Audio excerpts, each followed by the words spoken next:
Le père Judas, Maupassant.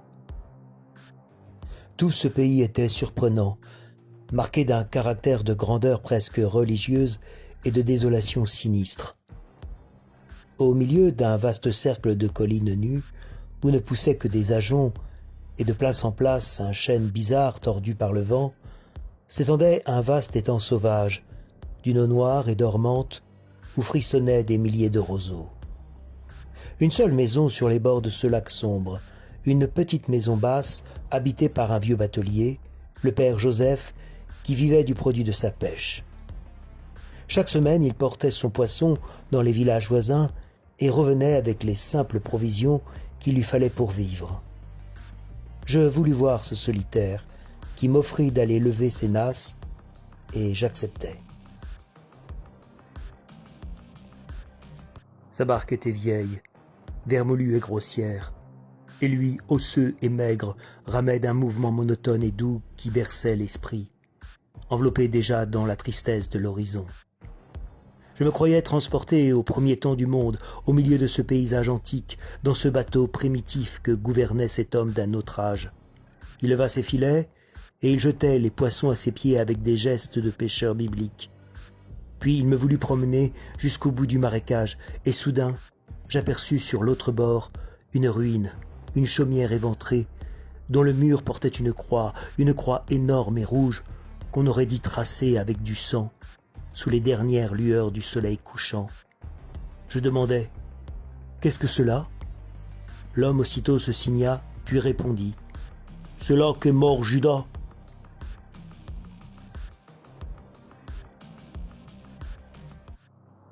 Je ne fus pas surpris comme si je m'attendais à cette étrange réponse. J'insistai cependant. « Judas ? Quel Judas ?» Il ajouta. « Le juif errant, monsieur. » Je le priais de me dire cette légende, mais c'était mieux qu'une légende, c'était une histoire, et presque récente, car le père Joseph avait connu l'homme. Jadis, cette hutte était occupée par une grande femme, sorte de mendiante, vivant de la charité publique. De qui tenait-elle cette cabane, le père Joseph ne se le rappelait plus. Or, un soir, un vieillard à barbe blanche, un vieillard qui paraissait 2 fois centenaire et qui se traînait à peine, demanda en passant l'aumône à cette misérable. Elle répondit « Asseyez-vous, le père, tout ce qui est ici est à tout le monde, car ça vient de tout le monde. »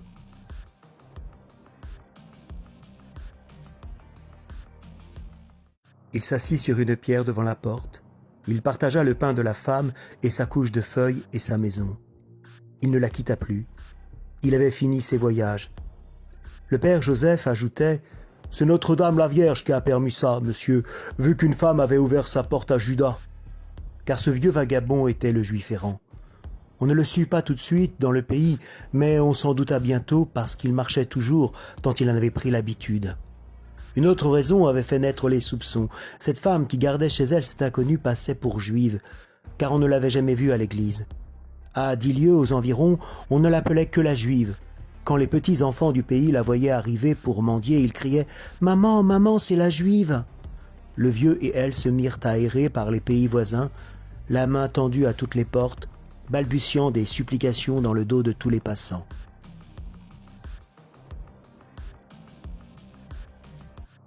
On les vit à toutes les heures du jour, par les sentiers perdus, le long des villages, ou bien mangeant un morceau de pain à l'ombre d'un arbre solitaire dans la grande chaleur de midi.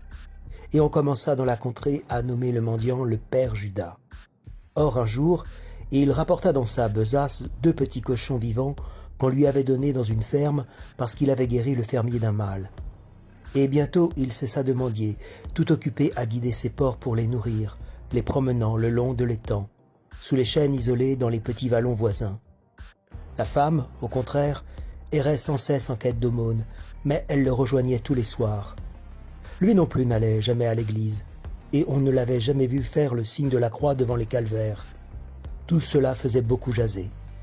Sa compagne, une nuit, fut prise de fièvre et se mit à trembler comme une toile qu'agite le vent. Il alla jusqu'au bourg chercher des médicaments.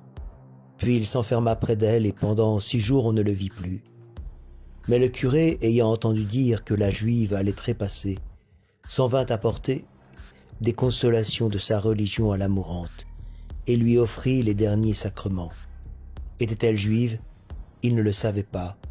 Il voulait en tout cas essayer de sauver son âme.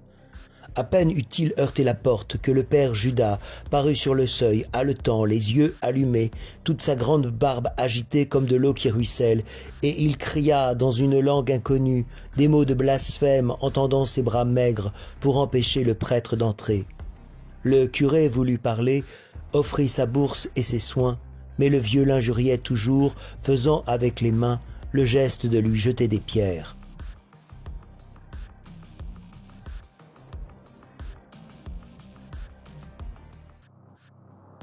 Et le prêtre se retira, poursuivi par les malédictions du mendiant. Le lendemain, la compagne du père Judas mourut, il l'enterra lui-même devant sa porte. C'étaient des gens de si peu qu'on ne s'en occupa pas. Et on revit l'homme conduisant ses cochons le long de l'étang et sur le flanc des côtes. Souvent aussi, il recommençait à mendier pour se nourrir. Mais on ne lui donnait presque plus rien, tant on faisait courir d'histoires sur lui. Et chacun savait aussi de quelle manière il avait reçu le curé. Il disparut, c'était pendant la semaine sainte, on ne s'en inquiéta guère. Mais le lundi de Pâques, des garçons et des filles qui étaient venus en promenade jusqu'à l'étang entendirent un grand bruit dans la hutte. La porte était fermée, les garçons l'enfoncèrent et les 2 cochons s'enfuirent en sautant comme des boucs. On ne les a jamais revus.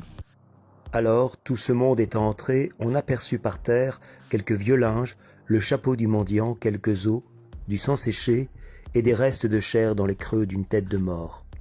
Ces porcs l'avaient dévoré. Et le père Joseph ajouta « C'était arrivé, monsieur, le vendredi saint à 3 heures après-midi. » Je demandai « Comment le savez-vous » Il répondit « C'est pas doutable. » Je n'essayais point de lui faire comprendre comme il était naturel que les animaux affamés eussent mangé leur maître mort subitement dans sa hutte. Quant à la croix sur le mur, elle était apparue un matin sans qu'on sût quelle main l'avait tracée de cette couleur étrange. Depuis lors, on ne douta plus que le juif errant ne fût mort en ce lieu. Je le crus moi-même pendant 1 heure.